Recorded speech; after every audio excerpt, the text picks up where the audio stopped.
दोस्तों आज मैं आपको एसिडिटी के बारे में जानकारी दूंगा और कुछ बातें बताऊंगा और उसकी कुछ होम्योपैथिक मेडिसिन्स के बारे में बताऊंगा। ये जो एसिडिटी की जो प्रॉब्लम है वो बहुत ही ज़्यादा आम समस्या हो गई है आजकल।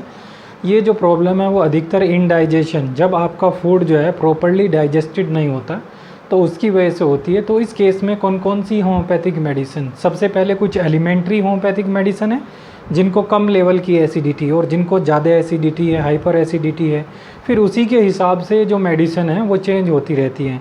कई लोग क्या सोचते हैं कि जैसे कोई एक सिंपल सिरप आता है, पहले निक्सोसिड वगैरह है, कि उससे ही एसिडिटी अगर हम यूज़ करें तो ठीक हो जाएगा। देखिए ऐसा नहीं होता है। आपकी डिज़ीज़ के अनुसार, जिस तरह का आपको हाइपर एसिडिटी है, बहुत ज़्यादा एसिडिटी इतनी ज़्यादा हो चुकी है कि आपको गैस्ट्रिक पेप्टिक अल्सर बन चुका है, तो उस केस में डिफरेंट मेडिसिन है। बहुत से लोग क्या करते हैं कि जैसे निक्सोसिड यूज़ कर लिया, कोई एलिमेंट्री मेडिसिन यूज़ कर ली, रोबिना यूज़ कर ली, कार्बोवेज यूज़ कर ली, और उसके बाद उन्हें आराम नहीं होता कई बार, तो उनका क्या होता है, एक विश्वास उठता है होम्योपैथी से। तो अपने आप देख के, मतलब कई बार वीडियो देख के, कोई नेट पे देख ली, कोई देख लिया, तो एलिमेंट्री मेडिसिन्स यूज़ करने से कई बार हो सकता है आपकी एसिडिटी ठीक ना हो। तो इस वीडियो को ध्यान से देखिए लास्ट तक, बहुत ही ज़्यादा इम्पोर्टेंट वीडियो है आपके लिए, क्योंकि एसिडिटी की प्रॉब्लम आजकल 90 to 95% लोगों को, मैं जहाँ तक मैं मानता हूँ, वो रहती है। चाहे वो कभी कभी रहे, और जिनको लंबे टाइम से रहती है, कुछ को परमानेंट रहती है, कुछ को कभी कभी एक दो बार हो जाती है। तो सब केस के लिए मेडिसिन्स अलग अलग हैं। तो वीडियो को लास्ट तक ज़रूर देखिए, आपसे रिक्वेस्ट है, बहुत ही इंपॉर्टेंट वीडियो है आज की।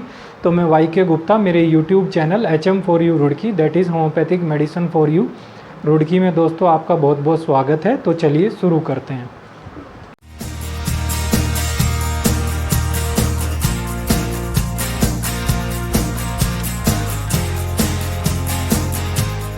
तो आज हम बात करेंगे एसिडिटी के बारे में। एसिडिटी आज के युग में एक बहुत ही कॉमन समस्या है। एसिडिटी में होता क्या है, एक तो होती है गैस्ट्राइटिस, गैस बनना आपको, और एक होता है एसिडिटी। दोनों में ही अंतर है। गैस की मेडिसिन जो है गैस्ट्राइटिस की अलग हैं और एसिडिटी की अलग हैं। तो सबसे पहले हम एसिडिटी को समझते हैं। एसिडिटी क्या है, जैसे कई बार आप खाना खाते हैं, बहुत सारी चीज़ें उसमें, कई बार आप जल्दी जल्दी में खाना खाते हैं, कोई ऐसा हैवी फूड आपने खाया और उसके अचानक बाद आप पेट के बल सो जाते हैं, तो क्या होता है, वो फूड जो है कई बार डाइजेस्ट नहीं होता। डाइजेस्ट नहीं होता तो क्या होगा, जब वो खाना फिर वहाँ पे डाइजेस्ट नहीं होगा तो वो फिर सड़ता है एक तरह से। तो उसको डाइजेस्ट करने के लिए कई बार एसिड ज़्यादा सिक्रीट होता है। तो एसिड ज़्यादा सिक्रीट होगा तो क्या होगा, वो आपके ऊपर तक एसोफेगल जो पाइप है, फूड का जो पाइप है एसोफेगस में, मतलब ऊपर की तरफ ट्रेवल करेगा, तो आपको एक तरह से खट्टी डकारे और बड़ा ही जलन सी महसूस होगी, जिसको हार्ट बर्न भी बोलते हैं कई बार। इस हिस्से में भी हार्ट के तरफ भी मतलब पेन हो सकता है। तो ऐसा लगता है कई बार हार्ट अटैक आ रहा हो जैसे, या उसका हार्ट अटैक का दर्द हो कुछ लोगों को जिनको बहुत ज़्यादा होती है। तो एसिडिटी प्राय जो है आम तौर पर एक बहुत ही ज़्यादा आज के युग में, क्योंकि हमारा खान पान जो है, कुछ खाने का टाइम, कुछ ऐसी चीज़ें खाने पीने की जो बदलाव हुआ है, तो उसके कारण एसिडिटी आज के युग में बहुत ही जो है कष्टदायिनी और भयावनी समस्या है, जिसको मैं कह सकता हूँ। कई लोगों को इतनी ज़्यादा एसिडिटी होती है, कई बार कितनी ज़्यादा सीने में जलन रहती है और कई बार वॉमिटिंग भी हो जाती है, उस केस में वापस हो जाता है, डाइजेस्ट नहीं होता खाना।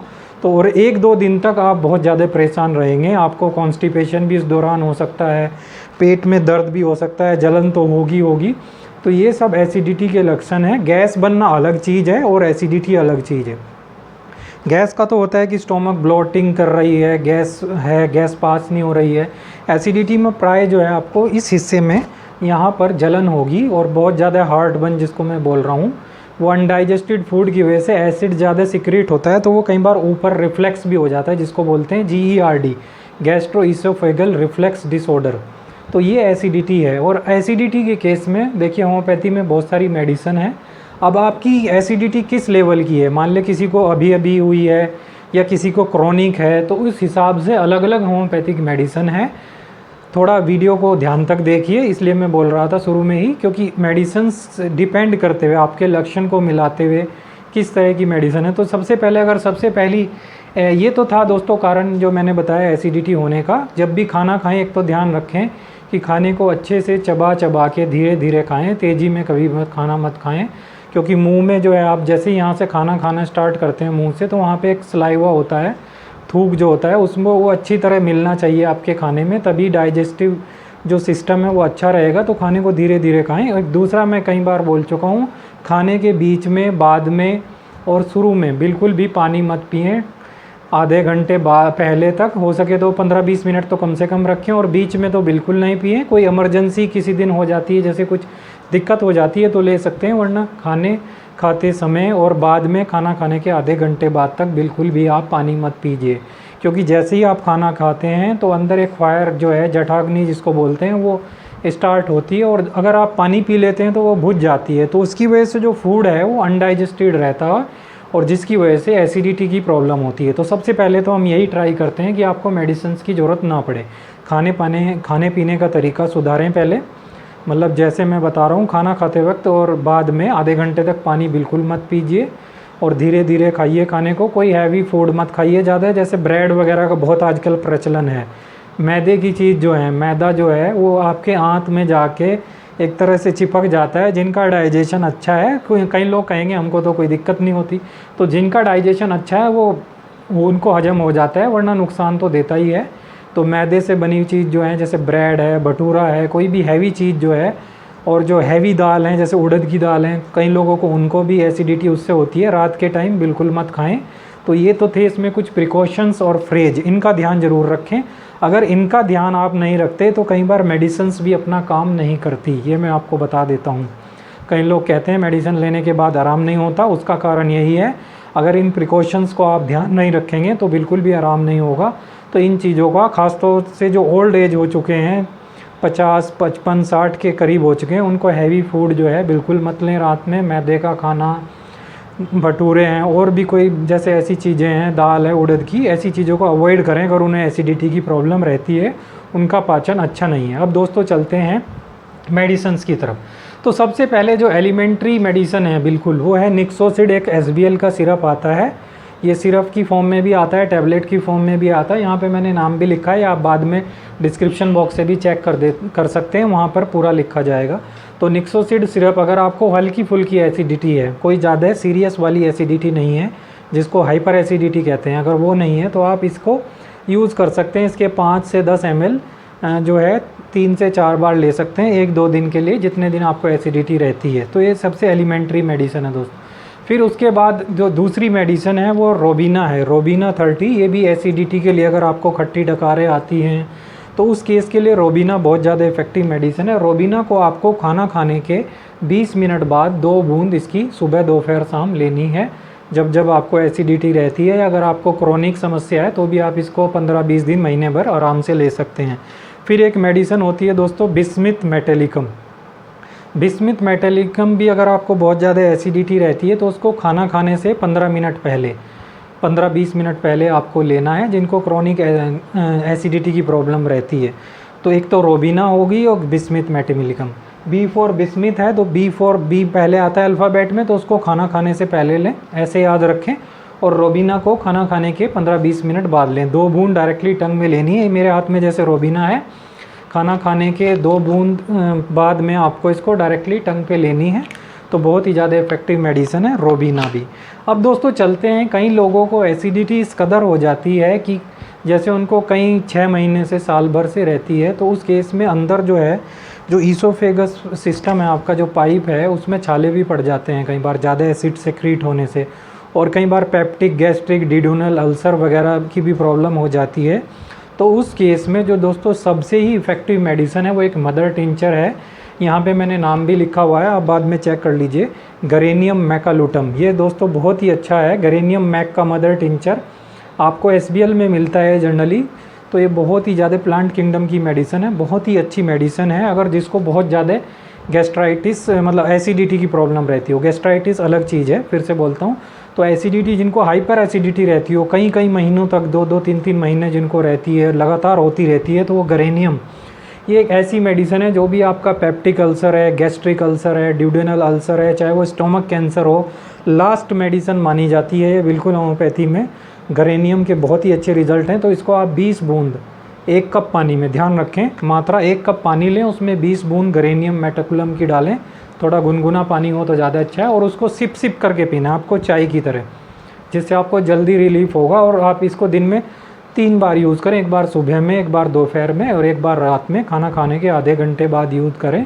तो बहुत ही ज़्यादा इफ़ेक्टिव मेडिसिन है। जिनको बहुत हाई लेवल की एसिडिटी है, जिसके कारण उन्हें अल्सर डेवलप्ड हो चुका है, चाहे वो गैस्ट्रिक पेप्टिक अल्सर हो या स्टोमक कैंसर की भी प्रॉब्लम जिनको हो, वो भी इसको यूज़ कर सकते हैं। बहुत ही ज़्यादा इफ़ेक्टिव मेडिसिन है दोस्तों गरेनियम।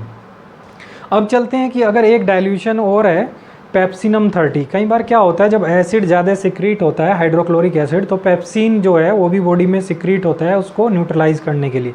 तो इसके लिए एक मेडिसिन है होम्योपैथी में जो कि सारकोड है, बहुत ही अच्छी मेडिसिन है पेप्सिनम 30। पेप्सिनम 30 को भी आप 2 बूंद सुबह दोपहर शाम, जिनको बहुत ज़्यादा गैस्ट्राइटिस एसिडिटी ये सब रहता है, वो यूज़ कर सकते हैं। हालांकि एसिडिटी के लिए बहुत अच्छी मेडिसिन है पेप्सिनम। गैस की किसी और दिन चर्चा फिर करेंगे किसी और वीडियो में। गैस्ट्राइटिस की मेडिसिन तो आपको पता ही है, जैसे नक्स वोमिका वगैरह आती हैं वो भी काम करती हैं, लेकिन उसमें भी कई बार कॉम्प्लिकेशन होती हैं बहुत सारी। तो मेडिसिन अलग अलग हैं। केवल ऐसा नहीं कि निक्सोसिड को आपने यूज़ करा और आराम नहीं हुआ तो होम्योपैथी से विश्वास हट गया कि कुछ नहीं करते, ये तो बस 2-4 बूंद वाली बात है, कोई आराम नहीं, ऐसा कुछ नहीं है। अलग अलग लक्षण को मिलाते हुए, जैसे मैंने बताया, जिनको बहुत ज़्यादा प्रॉब्लम है तो वो गरेनियम को यूज़ करें। गरेनियम मैक बहुत अच्छी मेडिसिन है अगर आपको एसिडिटी बहुत ज़्यादा रह चुकी है। फिर दोस्तों आप कुछ लीवर की मेडिसिन भी यूज़ कर सकते हैं, जैसे कालमेघ, चिलीडोनियम, क्योंकि ये प्रॉब्लम जो है लीवर की वजह से भी होती है। अगर लीवर प्रॉपर वर्क नहीं कर रहा है तो आप 2-3 मदर टिंचर जैसे कालमेघ है, चिलीडोनियम है, कैरी का पपाया है, हाइड्रस्टिस है, इन सबको मिला के भी यूज़ कर सकते हैं। इसकी 20 बूंद आधे कप पानी में 2-3 बार। और एक मदर टिंचर आता है एसाडिफोडिटा, जो कि हींग का मदर टिंचर होता है, हींग आपने सुना होगा, उसको भी आप यूज़ कर सकते हैं 20 बूंद आधे कप पानी में। तो मेडिसिन जो है बहुत सारी हैं, वो आपके लक्षण के ऊपर, आपकी रोग कितने उसका है, सीरियस लेवल का है या थोड़ा हल्का है, उस पर डिपेंड करते हुए एसिडिटी के लिए एक से एक होम्योपैथिक मेडिसिन है। क्योंकि इसका एलोपैथी में आपको गैस की गोली दे देते हैं बहुत सारी, पेंटाप्रोजोल आती है और आती हैं बहुत सारी, तो उनमें कोई प्रॉपर असर नहीं होता इतने। जब तक आप गोली लेते रहेंगे तो गैस की समस्या आपकी ठीक रहेगी। गोली लेना बंद कर देंगे तो फिर से हो जाती है। देखिए, मैं एलोपैथी की बुराई तो नहीं करना चाहता, उसमें भी अपनी अपनी मेडिसिन अच्छी भी हैं, कई बार लेनी भी पड़ती हैं ज़्यादा सीरियस कंडीशन हो। और जिनको ज़्यादा सीरियस कंडीशन है तो वो डॉक्टर से एक बार ज़रूर कंसल्ट करें, अपने आसपास के टेस्ट कराएं, जो भी टेस्ट की ज़रूरत हो। हाइपर एसिडिटी है, अल्सर तो नहीं है, कहीं गैस्ट्रिक ड्यूडेनल, तो इन सब का एच पाइलोरी तो नहीं है, बहुत सारी चीज़ें होती हैं। बहुत बड़ा सिस्टम है स्टोमक सिस्टम जो है। लेकिन ये जो आपको आज मेडिसिन बताई है गरेनियम, अगर जिसको बहुत ज़्यादा एसिडिटी है वो इसको ज़रूर यूज़ करें, बहुत ही ज़्यादा इफेक्टिव मेडिसिन है। दोस्तों अगर आपको कोई भी प्रॉब्लम हो तो कमेंट बॉक्स में हमको कमेंट ज़रूर कीजिए, और साथ ही साथ वीडियो को ज़्यादा से ज़्यादा लाइक कीजिए, शेयर कीजिए। आशा करता हूँ आपको ये वीडियो अच्छा लगा हो। वीडियो अगर अच्छा लगा हो तो उसे लाइक का बटन दिया रहता है, लाइक दबाइए। साथ ही साथ यहाँ पर एक रेड कलर का सब्सक्राइब का बटन दिया रहता है, उसको भी दबाइए, ताकि आपको आने वाली प्रत्येक वीडियो के बारे में नोटिफिकेशन मिलता रहे। और जो भी आपकी एसिडिटी की समस्या हो, कमेंट बॉक्स में एक बार कमेंट ज़रूर कीजिए। और भी बहुत सारी मेडिसिन है जब जिन्हें मैं अभी यहाँ पे डिस्कस करूँगा तो बहुत टाइम लग जाएगा। तो हर एक के हिसाब से, रोग के हिसाब से, लक्षण के हिसाब से, वैसे मैंने गरेनियम जो बताई है इस पे आप ज़रूर विचार कर सकते हैं, बहुत अच्छी मेडिसिन है। अगर जो ये रोबीना और ये छोटी मोटी मेडिसिन्स लेकर थक चुके हों, मतलब जिनको आराम ना हो, छोटी मोटी तो नहीं कहूँगा, ये भी अच्छी मेडिसिन है, मतलब जिनको इनसे आराम ना हो तो एक बार गरेनियम मैक ज़रूर यूज़ करें। ये आपको थोड़ा मुश्किल से मिलेगी, होम्योपैथिक स्टोर पे ये अधिकतर मिलती नहीं, क्योंकि ये बहुत रेयर मेडिसिन है। तो आप इसको ऑनलाइन मंगा सकते हैं, ऑनलाइन वेबसाइट्स जो बहुत सारी आती हैं, 1mg.com है, medicinemall.com है, वहाँ से आपको मिल जाएगी। बहुत इफेक्टिव मेडिसिन है दोस्तों। अगर वीडियो अच्छा लगा हो तो उसे लाइक करें। तो मेरे साथ HM4U रुड़की में बने रहने के लिए आपका बहुत बहुत धन्यवाद। Thank you very much.